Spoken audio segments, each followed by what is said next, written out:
Uma coisa que você pode verificar também, e aí fica aí para você fazer essa análise, é você ver se essa galera, quanto tempo eles demoram para, por exemplo, entrou o lead na sua base, quanto tempo eles demoram para comprar? Um, É. dois, três lançamentos. Por quê? Porque aí você faz essa análise da imagem não no lançamento imediato. Ah, ela captou e não comprou. Mas faz no longo prazo, para você ver o real custo por venda.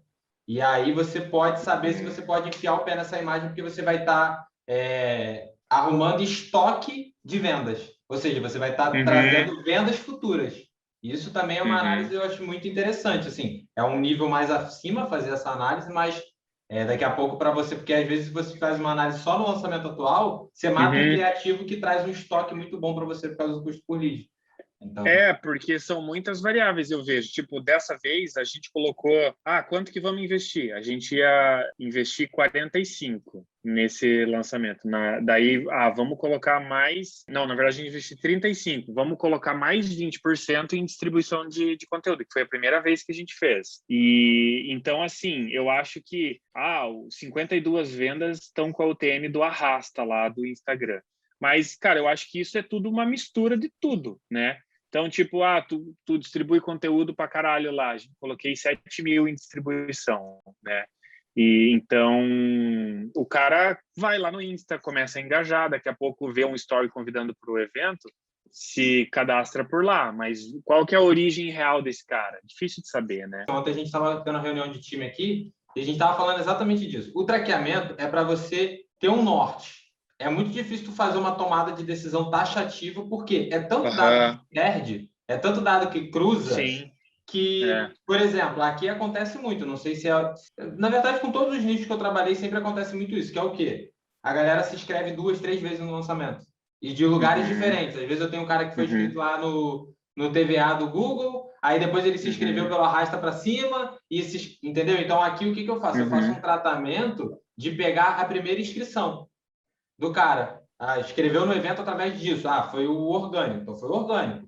Porque acontece isso, as pessoas se inscrevem. Então, só aí, se você não fizer isso, você já tem uma deturpação de dados. Então, é legal para você ter uma clareza, mas tem que tomar muito cuidado com a análise, para não daqui a pouco bater o Então, martelo errado. É, isso é um outro nível que eu quero levar do meu envolvimento com as empresas, que é essa análise que eu ainda não faço, assim, sabe? Eu tenho uma predisposição muito grande a ser muito prático, muito 80-20, assim, tipo, sabe? Mas eu acho que tem muita coisa que dá para aprender, assim, com essas análises mais profundas. E eu queria até entender de você ou de qualquer colega, assim, na prática, como que é essa análise, assim, sabe? Porque quando você fala para mim assim, eu gosto de entender qual que é o real origem do lead ali no evento. Mas na prática, como que você vê isso? Você vai lá na Active, vai no lead lá e vê lá um por um, sabe? Não, Tipo, isso que eu não sei como fazer, assim, que sabe? eu faço? Só essa você vai saber fazer, porque na verdade eu uso aquela planilha lá sua de incluir lead lá.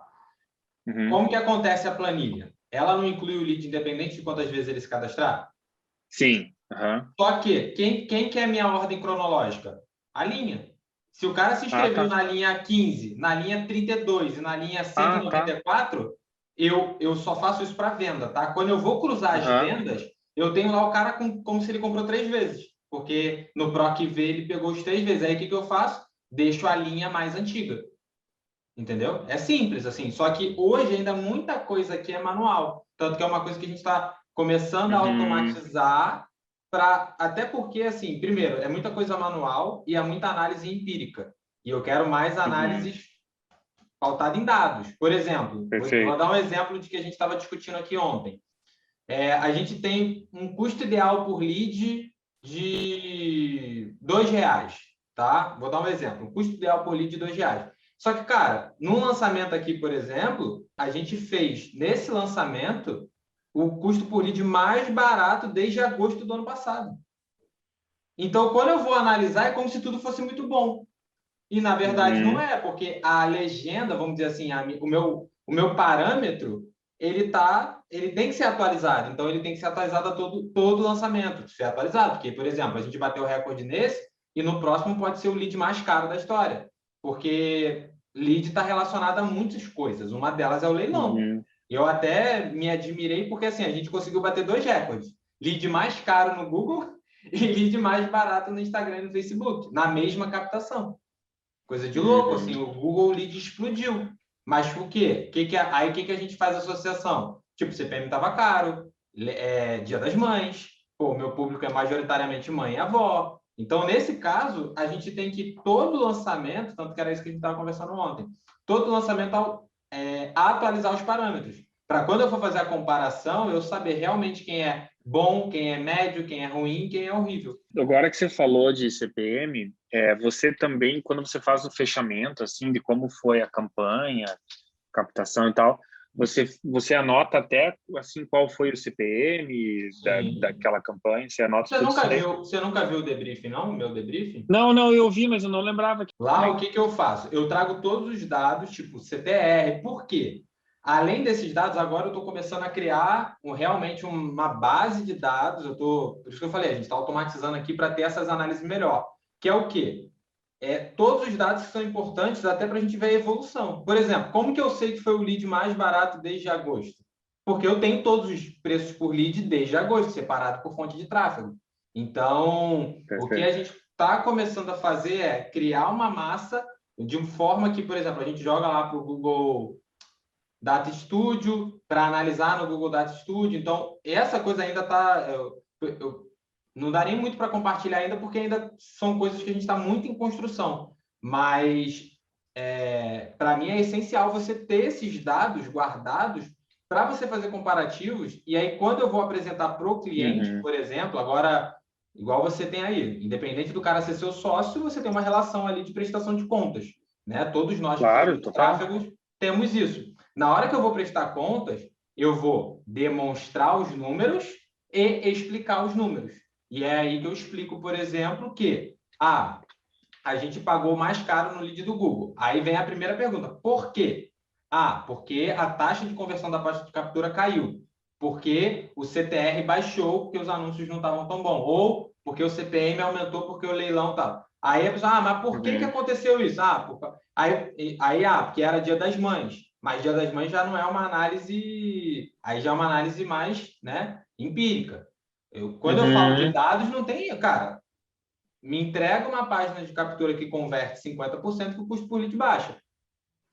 Não tem ali, não tem onde, né, duvidar dos dados. Então, eu tenho tudo isso. No debriefing lá tem CPM, CTR, taxa de conversão da página de captura, custo por lead, tem até frequência, eu boto até frequência para demonstrar. É mesmo?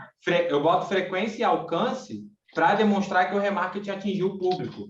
Eu sempre entreguei para os clientes por 2 motivos. Primeiro, é um debrief que eles nunca receberam, porque ninguém faz. Sim, então, sim. Um monte de gente ter esse daí, com lá, depois no final, na última página, tem meu rosto lá, com os dados e tal. Então, assim, é uma coisa que é um branding e, por outro lado, mostra um profissionalismo que é muito grande para quem está recebendo esse tipo de serviço. Então, fideliza o cliente, tu explicar, tu deixar as claras. A maior reclamação que eu tenho é que a galera fala isso. A gente fica no escuro. O gestor de tráfego não fala. Ele não... Entendeu? Então, é nessa pegada. Então, se a gente for parar para pensar, isso não é nem do gestor de tráfego. Seria de um analista de dados, né? Alguma coisa assim. Só que, cara, a gente está no mercado, e é muito louco falar isso, porque é um mercado que gira milhões e milhões. Mas a gente está no mercado extremamente amador, cara. Nossa! O mercado de lançamento é extremamente amador.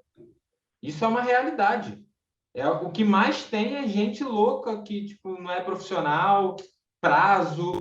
Onde já se viu isso, cara? A moda do mercado é atrasar prazo. Eu já peguei pessoas se vangloriando que estava editando o CPL na manhã que o CPL ia sair no dia seguinte e achando isso o máximo e tal. Entendeu? Isso pede um prazo que, no fim, representa, sei lá, alguns milhões de faturamento e a pessoa nem percebe. Só que é um negócio tão lucrativo. O problema do negócio do lançamento é que ele é muito lucrativo. Então ainda tem espaço para esse amadorismo, mas isso vai acabar. Conforme for passando, cara, isso já está acabando. Por quê? O que está começando a acontecer agora? Cada vez mais o ROI está menor, da galera toda. É difícil, tu tem aí alguns outros aí que despontam, mas assim, o ROI só diminui. E aí vai ter uma hora que isso não vai começar a ser insustentável, porque você não vai mais botar 20 e tirar 300. Uhum. Mas isso ainda vai demorar pra caramba.